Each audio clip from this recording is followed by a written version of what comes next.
Hello दोस्तों, बहुत बहुत स्वागत है आपका हमारे नए वीडियो में। आज हम आईसीआईसीआई बैंक के बारे में बात करने वाले हैं। इसके क्वार्टर 2 के नतीजे आए हैं और बहुत ही अच्छे नतीजे आए हैं। तो जो इंपॉर्टेंट डेटा है, जो किसी भी इन्वेस्टर को जानने चाहिए, वो हम आपको इस वीडियो में बताने वाले हैं।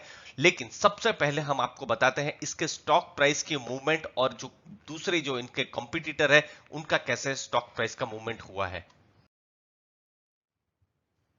तो ये है स्टॉक प्राइस का डेटा। अभी फिलहाल आपको आईसीआईसीआई बैंक 393 में ट्रेड करता हुआ दिखेगा। ये जो टोटल जो आप डेटा देख पा रहे हैं, ये 5 साल का डेटा है, 5 साल पुराना डेटा है जो आप देख पा रहे हैं। अब 5 साल पहले इसी समय में जो स्टॉक प्राइस था आईसीआईसीआई का, वो 250 260 के आसपास था। ये इसी समय, मतलब आप समझ लीजिए नवंबर के पहले सप्ताह, अक्टूबर का लास्ट वीक, ये मैं फंडामेंटल बता रहा हूं। और उसके बाद से अगर आप देखें तो रिटर्न जो है ऑलमोस्ट 9% के आसपास, अप्रोक्सीमेटली 9% के आसपास जो सीएजीआर रिटर्न है वो आया है। लेकिन एचडीएफसी बैंक ने इन 5 सालों में रिटर्न दिया हुआ है 17%, 17%। तो आईसीआईसीआई बैंक लैग किया है। फिर कोटक महिंद्रा बैंक की अगर हम बात करें तो उसने रिटर्न दिया हुआ है 18%, 18%। तो अगर बड़ी बैंक्स में आप देखें तो आईसीआईसीआई बैंक का जो प्राइवेट बैंक्स है, कंपैरिजन इन दोनों के साथ ही होता है। फिर एक्सिस बैंक है, एक्सिस बैंक का परफॉर्मेंस बहुत ही स्विंग किया है।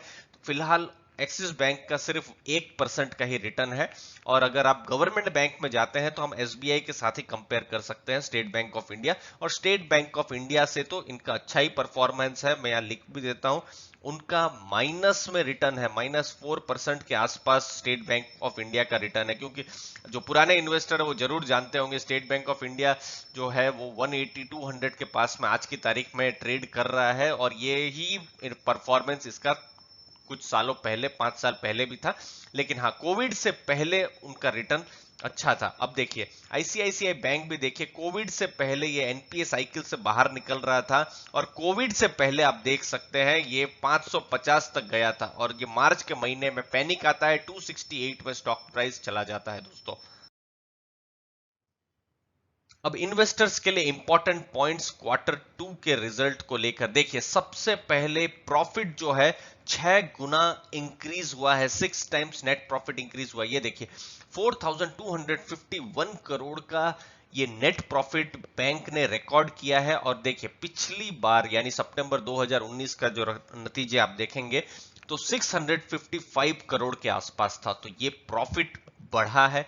फिर नेट इंटरेस्ट इनकम, ये एक बहुत ही इंपॉर्टेंट मैट्रिक्स होता है जो इन्वेस्टर्स है या जो रिसर्च हाउसेस है वो इसको ट्रैक करते हैं। नेट इंटरेस्ट इनकम ये 16% बढ़ा है। आपको मैं जल्दी से बता दूं ये क्या होता है। समझ लीजिए जो टर्म डिपॉजिट है, एफडीज है, जो सेविंग अकाउंट्स है, तो उसमें आपको बैंक कुछ पैसा देती है या फिर इंटरेस्ट देती है, वो ज्यादा सही वर्ड रहेगा। तो वो इंटरेस्ट, और फिर बैंक कमाती कहां से है, आपको समझ लीजिए ऑटो लोन दिया, पर्सनल लोन दिया या कॉर्पोरेट लोन दिया, तो वहां से कमाती है। तो वो जो डिफरेंस है वो 16% बढ़ा है। ये देखिए 9,366 करोड़ का ये क्वार्टर 2 फाइनेंशियल ईयर 21 में। और पिछले साल में 8,057 करोड़ एनआईआई की इनकम थी। तो ये बढ़ी है, आप देख सकते हैं। और ऐसे माहौल में डिपॉजिट ग्रोथ भी बढ़ा है। यानी जो करंट अकाउंट, सेविंग अकाउंट, जो फिक्स डिपॉजिट्स है, टर्म डिपॉजिट जिसे कहते हैं, तो वहां पर 26% का ग्रोथ हुआ है। क्योंकि आप देख सकते हैं दोस्तों, ऐसे टाइम जहां पर बैंकों पर से थोड़ा सा भरोसा कम हो रहा है। आपने देखा कुछ कोऑपरेटिव बैंक्स गिर गई है, यस बैंक को तो बचा लिया, लेकिन थोड़ा सा भरोसा कम हो रहा है। लेकिन ऐसे टाइम में आईसीआईसीआई बैंक पर भरोसा है। देखिए 26% डिपॉजिट ग्रोथ हुआ है। करंट अकाउंट, सेविंग अकाउंट जो कासा कहते हैं, 17% बढ़ा है। और टर्म डिपॉजिट 26% बढ़ा है। अगला हम फोकस करेंगे लोन और क्रेडिट कार्ड पर कि लोन का कैसा बिजनेस हुआ है। अभी हमने थोड़ी देर पहले आपको डिपॉजिट का बिजनेस बताया। ये लोन ग्रोथ आप देखिए 10% ईयर ऑन ईयर बढ़ी है। और रिटेल की जो लोन ग्रोथ है, रिटेल का मतलब है आप समझ लीजिए एज एन इंडिविजुअल, आप अपने को एक तरीके से रिटेल इन्वेस्टर ले सकते हैं। आपके लिए पर्सनल लोन की जरूरत पड़ सकती है, होम लोन की जरूरत पड़ सकती है। तो ये सब जो लोन्स होती है ये जनरली रिटेल लोन होती है। फिर जो कॉर्पोरेट लोन्स होती है बड़े बड़े कॉर्पोरेट्स को दी जाती है। तो इसको आप समझ के रखिए दोस्तों। तो आप एज एन इंडिविजुअल रिटेल कहे जा सकते हैं, हम एज ए रिटेल कहे जा सकते हैं दोस्तों। 4% लोन ग्रोथ हुआ है क्वार्टर ऑन क्वार्टर में। मतलब ये जो जून का क्वार्टर खत्म हुआ और सितंबर का क्वार्टर, यहां पर लोन ग्रोथ हुआ है।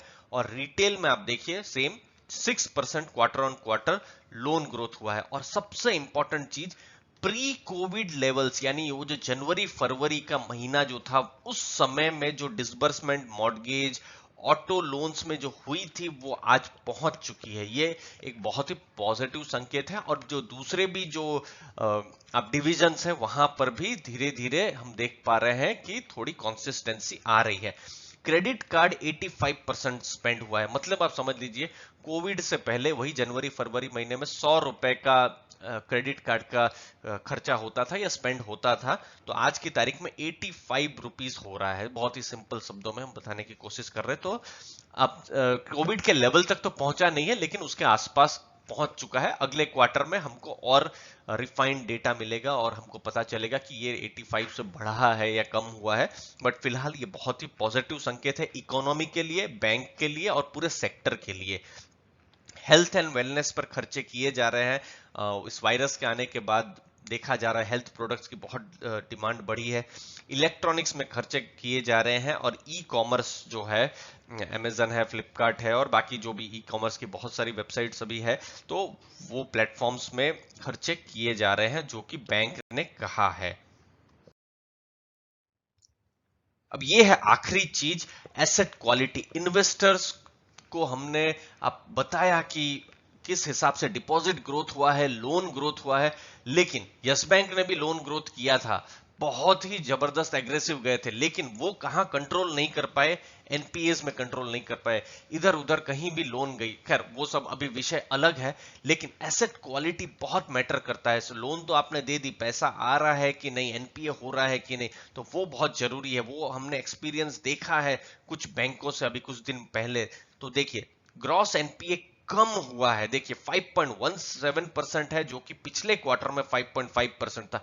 इसमें हमेशा आप देखते रहिए कि ये जो भी डेटा है आप देखेंगे तो कम होना चाहिए, डिपॉजिट बढ़ना चाहिए, लोन ग्रोथ बढ़ना चाहिए, लेकिन ये जो है कम होना चाहिए। मैं एरो करके नीचे की तरफ में दिखाने की कोशिश कर रहा हूं। नेट एनपीए है 1%, जो कि पिछले क्वार्टर में यानी जून के क्वार्टर में 1.23% था। प्रोविजन, इनफैक्ट प्रोविजन से पहले ये मैं बता दूं 1.6% एक साल पहले था। तो अब देख सकते हैं कि ये एक पॉजिटिव डायरेक्शन में जा रहा है। आप एनपीए देखें तो एनपीए क्वार्टरली कम हो रहे हैं। और ऐसा क्वार्टर जहां पर उम्मीद थी कि एनपीएस बढ़ेंगे क्योंकि मोराटोरियम था, फिर बहुत जो बिजनेसेस हैं उनको भी फर्क पड़ा है इस वायरस के कारण। अब यहाँ पर नेट एनपीए में हम बता दें ये 1% है, तो ये 1.12% हो सकता था, क्योंकि सुप्रीम कोर्ट के कुछ गाइडलाइंस है, तो उसकी वजह से कुछ अकाउंट्स को डिफॉल्ट नहीं बताया जा सकता। तो ये 1.12% है, तो ये भी एक अच्छा नंबर माना जाएगा।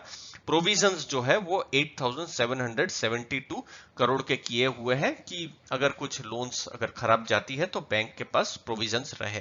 तो उम्मीद है दोस्तों आपको आइडिया मिला होगा, basic bird view ICICI bank के रिजल्ट्स का।